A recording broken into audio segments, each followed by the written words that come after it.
ಕೇಂದ್ರ ಸರ್ಕಾರದ ಕೃಷಿ ಹಾಗೂ ಆರ್ಥಿಕ ನೀತಿಗಳನ್ನು ವಿರೋಧಿಸಿ ಕಾರ್ಮಿಕ ಸಂಘಟನೆಗಳು ಕರೆ ಕೊಟ್ಟಿದ್ದ ಭಾರತ್ ಬಂದ್ಗೆ ನೆಲಮಂಗಲದ ಢಾಬಸ್ಪೇಟೆ ಭಾಗದಲ್ಲಿ ನೀರಸ ಪ್ರತಿಕ್ರಿಯೆ ವ್ಯಕ್ತವಾಯಿತು.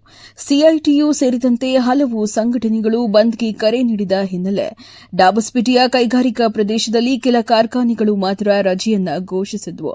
ಆದರೆ ಬಹುತೇಕ ಕಾರ್ಖಾನೆಗಳಲ್ಲಿ ಕೆಲಸ ಎಂದಿನಂತೆ ಮುಂದುವರೆದಿತ್ತು.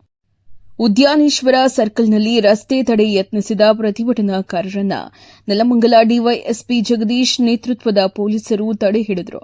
ಪರಿಣಾಮ ವೃತ್ತದಲ್ಲೇ ಘೋಷಣೆ ಕೂಗಿ ಬೈಕ್ ಜಾಥಾ ಮೂಲಕ ಆಕ್ರೋಶವನ್ನ ವ್ಯಕ್ತಪಡಿಸಲಾಯಿತು.